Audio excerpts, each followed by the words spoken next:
The dust-choked air of forward operating base Shank had a particular taste to it, a mixture of diesel fumes, burning trash, and the fine, particulate grit of the Logar province. It was a taste Chief Petty Officer Holly Katke had long since grown accustomed to. For 6 months, this had been her world. A world of concrete blast barriers, the constant thrum of generators, and the ever-present low-level hum of tension that came with being a woman in a war zone.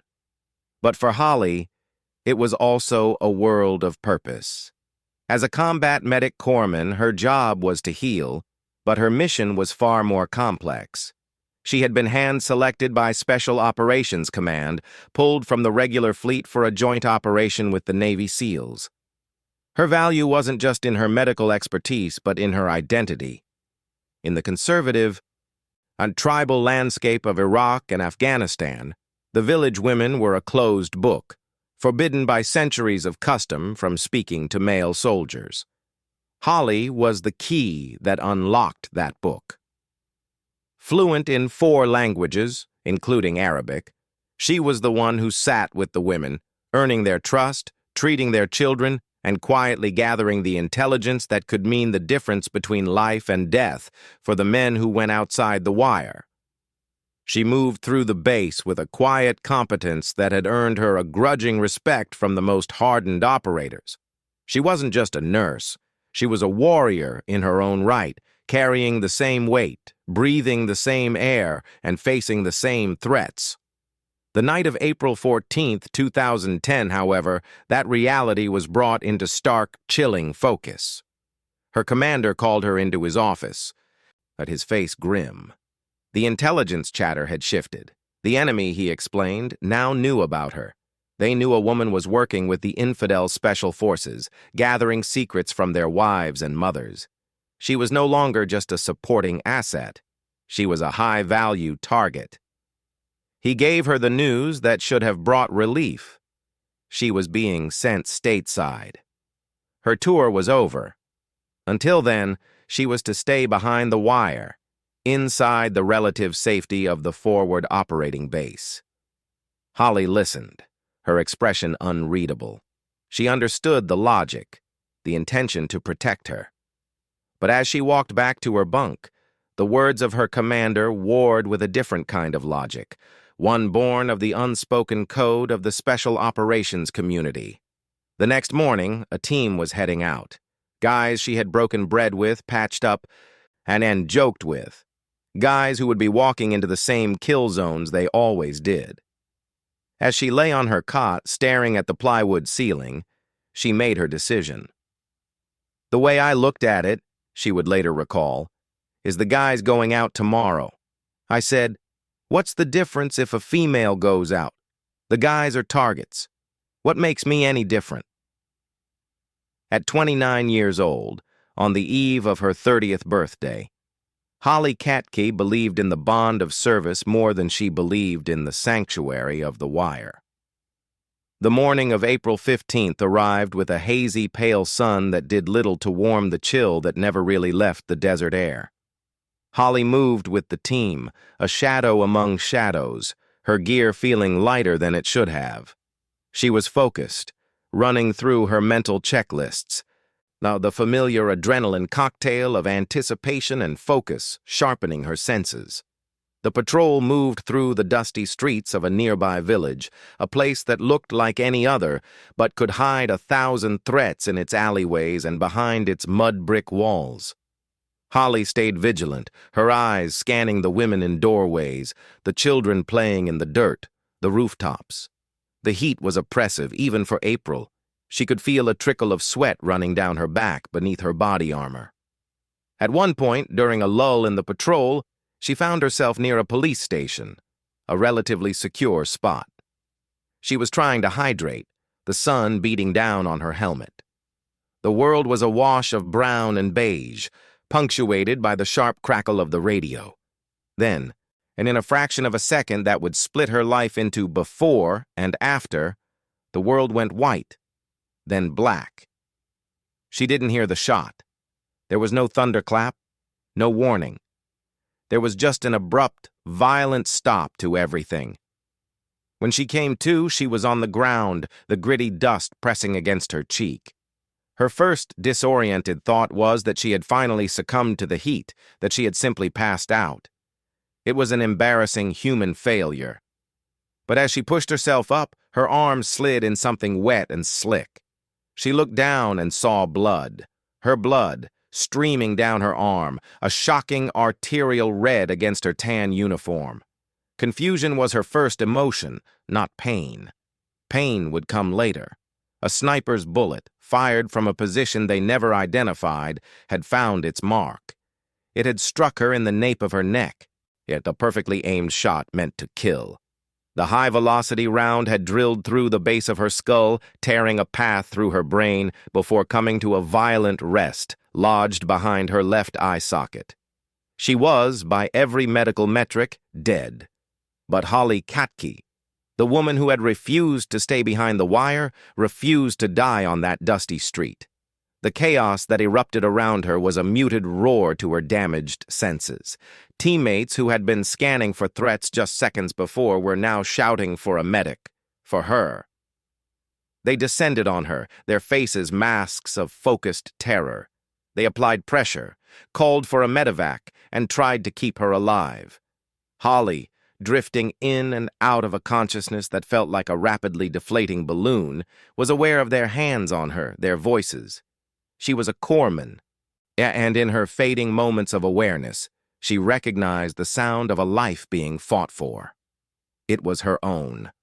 The medevac helicopter thundered in, kicking up a tornado of dust. She was loaded aboard, a tangle of wires and blood-soaked bandages.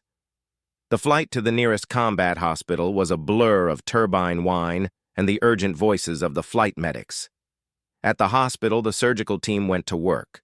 The damage was catastrophic. The bullet's path through her brain had caused massive swelling, a dangerous buildup of pressure inside her skull. They could not operate immediately. To remove the bullet would be to invite more trauma. Their only option was to stabilize her, to put her into a medical coma and let her body fight its first, most crucial battle.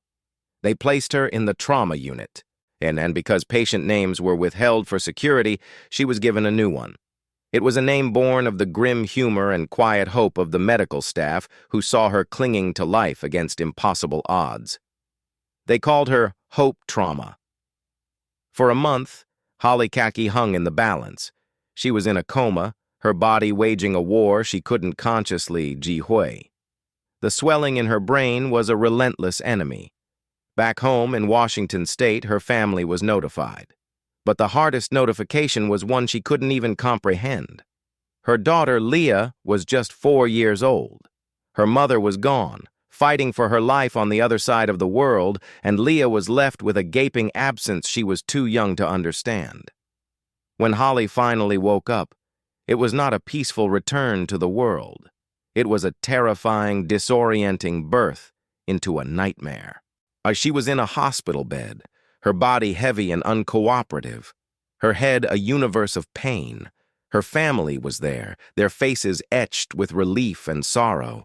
They told her she was safe, that she was in Bethesda, Maryland. They told her she had been shot. They told her she was a hero. And then they told her she was a mother. "Your daughter, Leah," they said. "She's waiting for you." Holly stared at them, a cold dread seeping into her that was worse than any physical pain. She didn't remember Leah. The bullet that had nearly killed her had stolen a piece of her soul. It had carved out a section of her memory, erasing the years of her daughter's infancy and toddlerhood.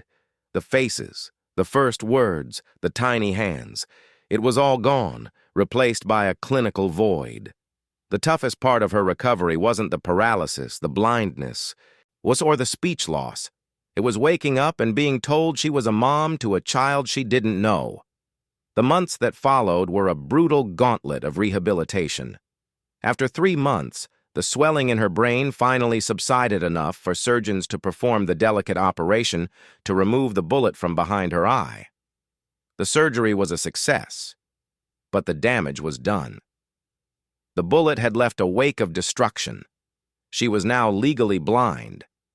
Her entire right side was paralyzed, a dead weight she had to drag with her everywhere. She had to learn to do everything with her left hand, to eat, to write, to dress herself. She had aphasia, a language disorder that made finding words a frustrating, exhausting treasure hunt. "Sometimes I am at a loss for words," she would later explain. "It's hard to describe things." The confident woman who spoke 4 languages now struggled to form a simple sentence. From Bethesda, she was transferred to a VA hospital in Tampa, Florida, for intense rehab. It was there, in the sterile halls and therapy rooms filled with broken bodies and unbroken spirits, that she met another mother. Annie Remsburg was a fixture at the hospital, a constant, supportive presence for her son, Corey. Corey Remsburg was a U.S. Army Ranger, a man of extraordinary strength and courage who had been on his 10th deployment when a roadside bomb in Afghanistan shattered his world. He had suffered a severe traumatic brain injury, was blind in one eye, and partially paralyzed on his left side.